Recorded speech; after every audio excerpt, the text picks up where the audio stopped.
How does a crew with major cosigns, legendary mixtape buzz, and connections all across New York hip hop only produce one true superstar? Desert Storm Records looked like they had everything needed to dominate the rap game in the early 2000s. DJ Clue was one of the hottest DJs in the world. His mixtapes were legendary, and the streets respected him and his crew, and the industry feared their influence. But yet, when it's all said and done, they only had one superstar to break through from their label, and that was Fabolous.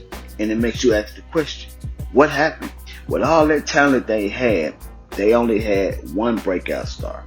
So in today's episode, we're going to break down on why Fabolous was Desert Storm's only breakout star. Before we get into it, make sure you hit the like button, make sure you subscribe to the channel, and make sure you hype up this video so therefore we can continue to bring you dope content.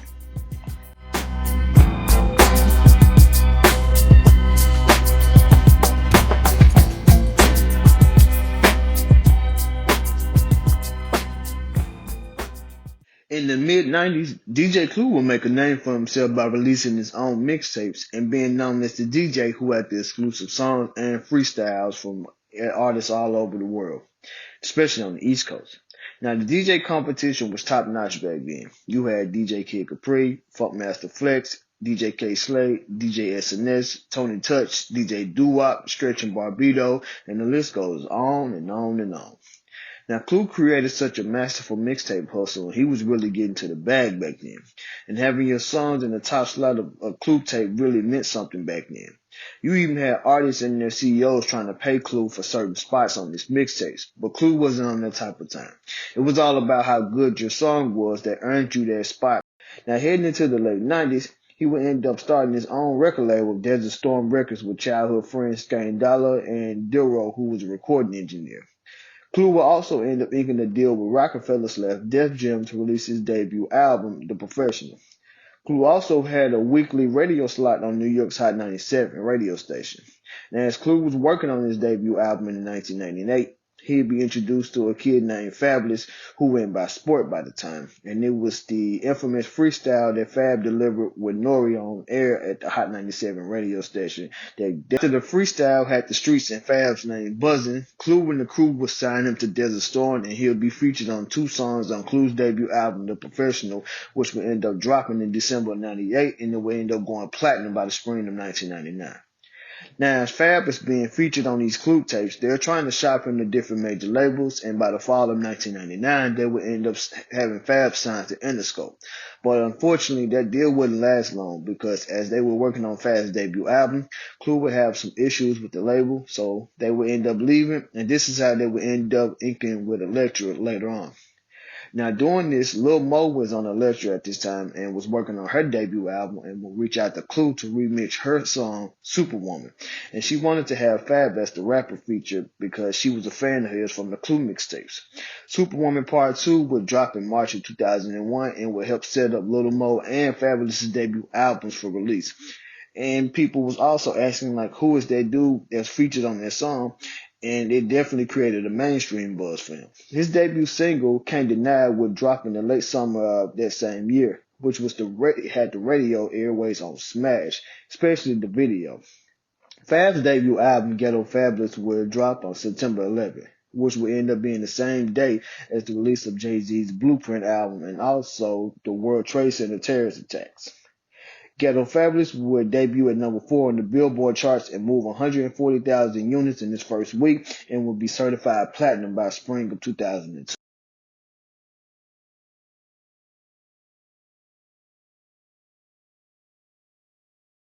What made Fab stand out was the combination of style, timing, versatility, and consistency. A lot of rappers during this era only had one strength, and Fab, he had multiple.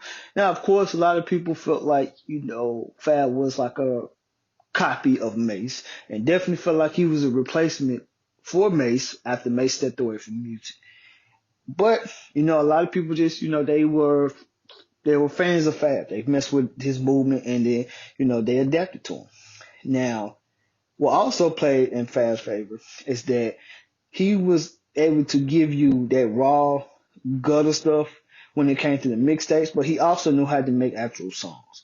No matter if it was songs that was dedicated to the female fan base or just very dope records that had that radio value, and hence the reason why he would get the spins that he would get on the radio, and the visuals that he would get like on BET and MTV back in the day. And during this era, a lot of artists didn't know how to master the art of song making, especially coming from the mixtape era. The only person who really had that down to a science was like 50 Cent and G Unit, and I would also say Dipset.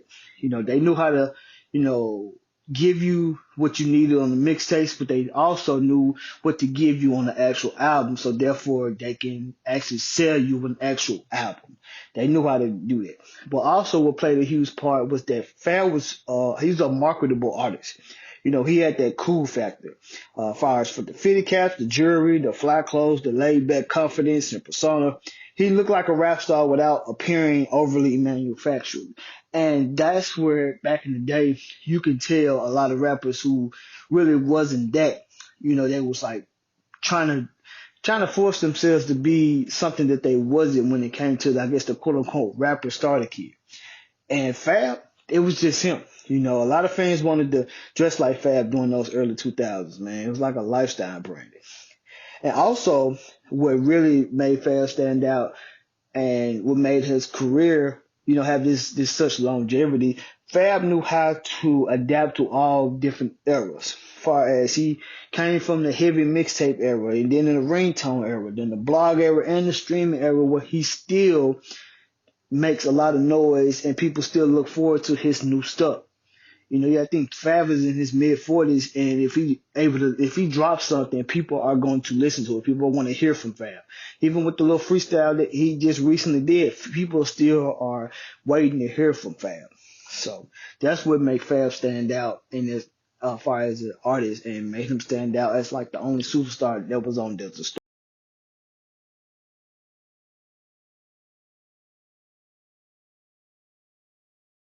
Now, talent wise, Desert Storm had that. At one point they had Joe Budden, they had Paul Kane, they had Ransom, Hitchcock, Stack Bundles, and Red Cafe, and others. During the early 2000s, you had the mixtape era where you had artists giving you that rawness when it comes to the verses, the punchlines, all of that. And people fiend for that. But when it came to the industry, in the street stuff, a lot of the labels didn't know how to push that. They didn't know how to market that. They wasn't really tapped in. And not to mention, on the mid 2000s, early mid 2000s, music was changing. The sound was changing every single year. It wasn't just every couple of years. It was then every year. It was a new sound, new style. Something new was going on, and people were basically trying to keep up with it. So when it came to trying to push commercial street rap, a lot of the labels wasn't looking for that. Now, outside of artists like Joe Budden, who was once with Desert Storm, he ended up going with Webb and Nitty, and they ended up doing On Top Music, and Clue would end up helping them getting the deal through Def Jam. This is when Joe Budden would blow up with the single Pump It Up. You had other artists like Ransom and Hitchcock who had the potential to gain major deals, but the labels wasn't biting. Clue had even said it itself. They would be in these meetings and trying to get Ransom and Hitchcock these deals, but the labels wasn't biting. And the talent was always there, but just not the opportunities. You also had artists like Red Cafe who had the deals with There's a Storm, Street Family, Convict Music, Bad Boy, but nothing never really dropped officially. It was just mostly mixtapes and singles. Like, he was always promoting the album Shakedown, but we didn't get anything. And one of the main artists that I feel like that was destined for stardom, and just felt like, it didn't, he was meant to be that, was Stack Bundles. And Stack was definitely the total package of that. And even in the old interview where Skane Dollars talks about where Stack was trying to get signed by Def Jam, and at the time, Jay-Z was the president, and he rapped for them 3 different times, rapping his heart out, and they just didn't bite it. It's just like they didn't get it. And that's the crazy thing about it. And at that point, Stack ended up going kind of frustrated, and that's when he would end up getting with Jim Jones and Bird Gang, and really started getting with them. And unfortunately, before he could really blow up and get the shine that he deserved, he would end up passing away, getting killed in his own neighborhood. So that's what it was. Like Desert Storm, they had talented artists and they definitely had another superstar outside of Fab. It's just that it just didn't really click like it was supposed to.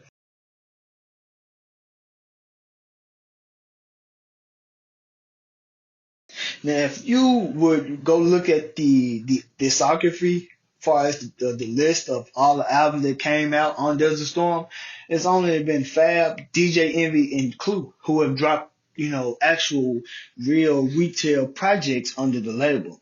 And this label, it had the mainstream and street influences during this time, but it was like, but you makes you ask the question, why didn't it not become successful outside of Fab?